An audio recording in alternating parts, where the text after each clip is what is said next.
While Indian guns lie silent, 450 foreign families have flown out of Dhaka. At the same time, the Navy suspends its attacks in the west to allow neutral ships to leave Pakistani ports. But for the Bengalis themselves, there are no evacuation aircraft. To go into the countryside is to risk being caught in the crossfire. To remain in Dhaka is to face the inevitable chaos of a crumbling military machine. General Farman Ali requests USANT for safe conduct, but Yahya Khan, secure in Islamabad, demands that the request be ignored. In the United Nations, the Foreign Minister, Sardar Swaran Singh, hears America accuse India of aggression.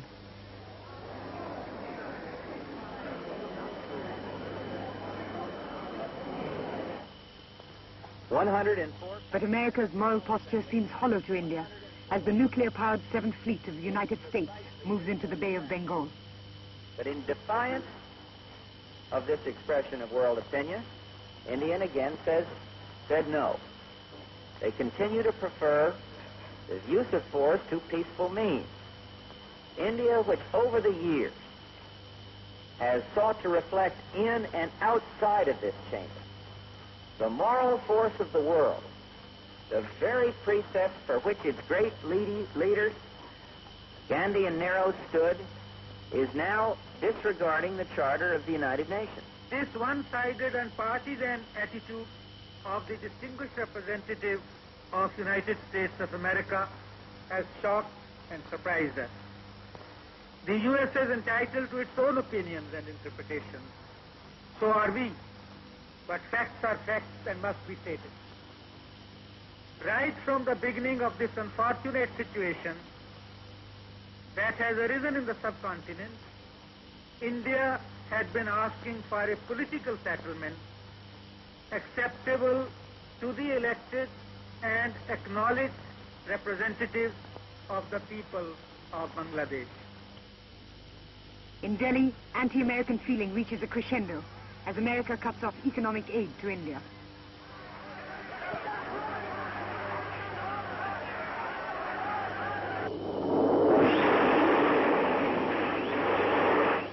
Indian planes rocket attack Dhaka's military installations.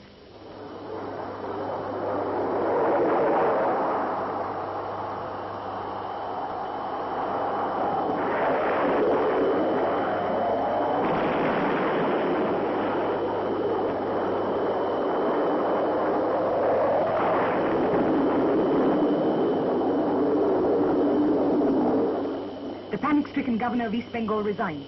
An eyewitness report by a British journalist.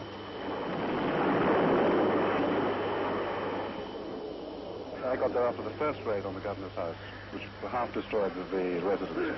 Then I got there just after that. I found the governor in the bunker, in the guard, trembling like a leaf and saying, I didn't quite know whether to resign. Should I resign? Will my wife be killed by the Indian Army? Can I get at the Intercontinental Hotel? As we were standing there in this bunker, suddenly there was another raid. And all hell broke loose. There was an enormous crash, and hardly the crash died down, but the governor suddenly produced a ballpoint pen, scrap of paper, a few carbons, and had written out a resignation statement in a matter of seconds, just in time actually for the second big crash.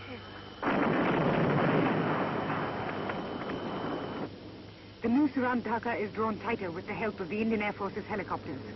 It takes 72 hours for the helicopters to put enough men behind Pakistani lines to capture Sylhet. Now the choppers drop troops onto the very outskirts of Dhaka.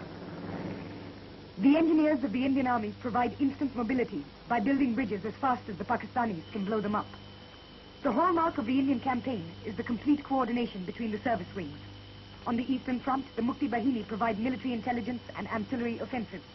On the western front, Rajasthan, Longewala.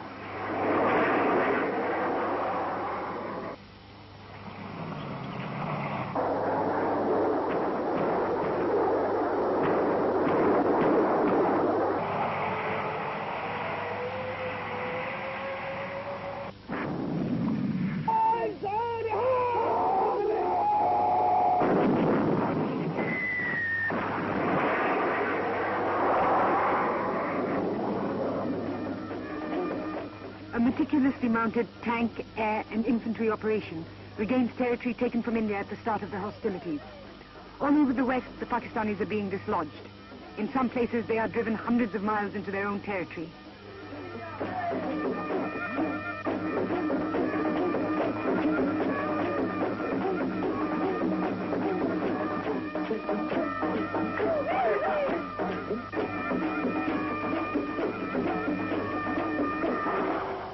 Dhaka is now within the range of the Indian artillery. General Manekshaw once again requests General Niazi of Pakistan to surrender the city before there is further and unnecessary bloodshed. But Niazi still refuses. We fight it out to the last. But a lot of men might die. It's the price of the freedom. But what freedom? Not yours. It's mine, yes, my country, Pakistan.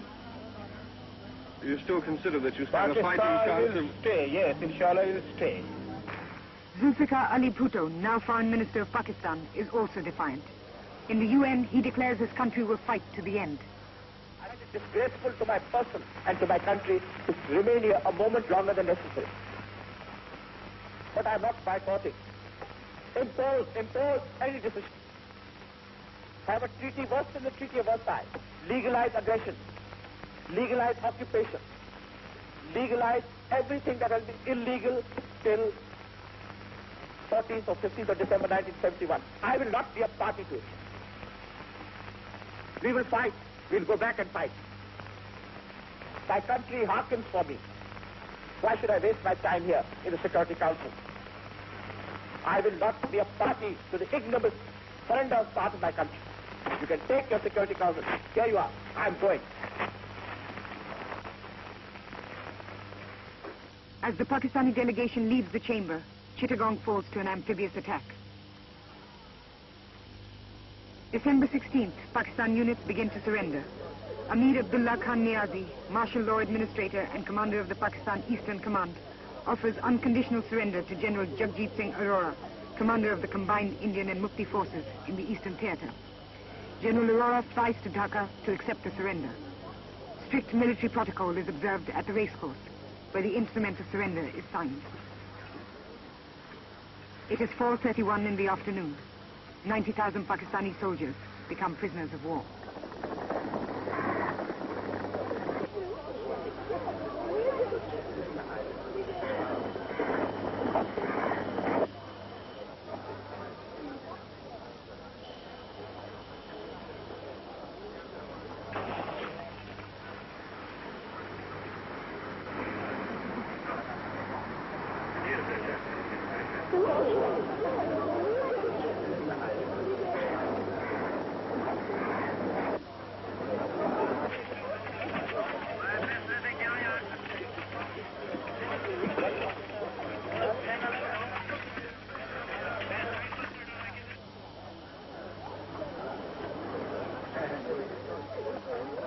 Dhaka is free.